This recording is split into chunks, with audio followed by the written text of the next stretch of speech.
So a couple weeks ago, a student at Kansas State, Jaden McNeil, tweeted a joke about George Floyd. The tweet said, "Congratulations to George Floyd on being drug-free for an entire month." Okay, that was the joke. Edgy joke. Okay, it's the kind of thing that, at the absolute most, a joke like that warrants a sort of a hey man, too soon, or something like that. At least that's how normal, sane, well-adjusted, mentally balanced adults respond to offensive jokes. Whoa, hey. That's the most that an offensive joke should ever get out of you. Whoa, like that. And then you move on with your life and you forget about it. Because hopefully there are, quite literally a billion other things in your life that are more important to you than the joke that you just heard or saw on Twitter. But we happen to live in a country that is home to lots of people who are not sane, not well-adjusted, and not mentally balanced. And this is doubly, triply, quadruply true in our colleges. So this tweet provoked an enormous reaction with students panicking over it, and the administration of the school treating it, well, just look at these statements that were frantically sent out by the administration on the day of the tweet. The day of the tweet. The day that will live in infamy because of the tweet. This is Thomas Lane, Dean of Students. This is what he said. For those impacted by this incident, please know there are supportive resources available, including the Office of Student Life, counseling services, and K-State diversity. Okay, this sounds like there was a school shooting. That supportive resources for those impacted, that's the kind of thing you hear after a shooting. But there was no shooting. Nobody was killed. Nobody was injured. Nothing happened to anybody. Nobody was hurt in any way whatsoever. There was a tweet.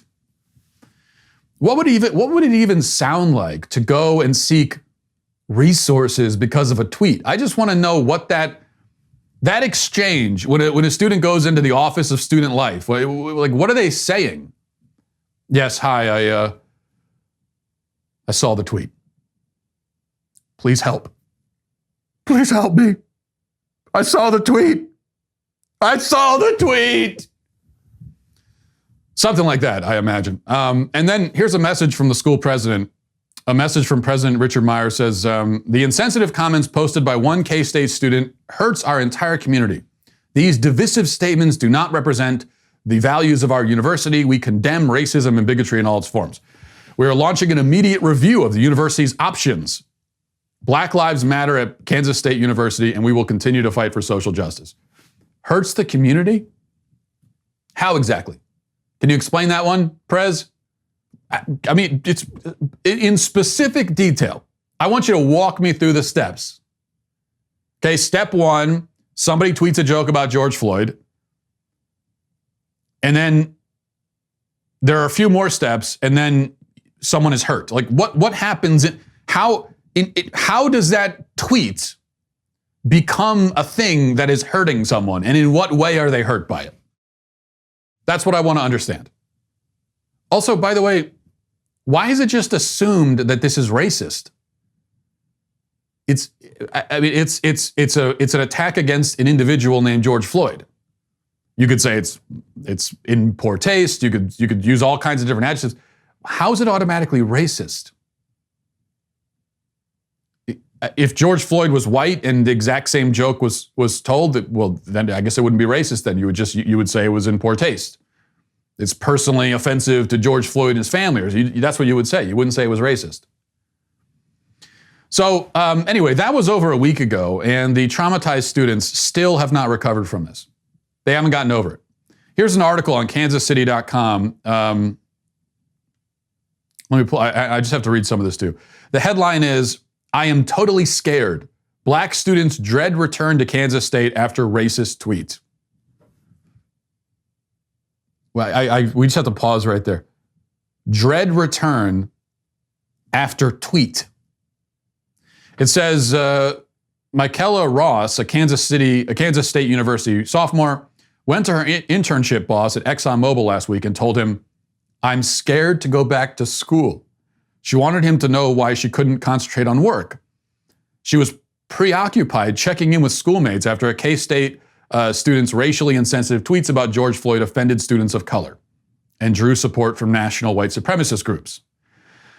I'm not scared to speak out. I'm scared of the unknown, said Ross. I feel like the K-State environment is hostile and not welcoming to black students, and our administration has not taken actionable measures against racist incidents that have happened there. And this is not the first one. In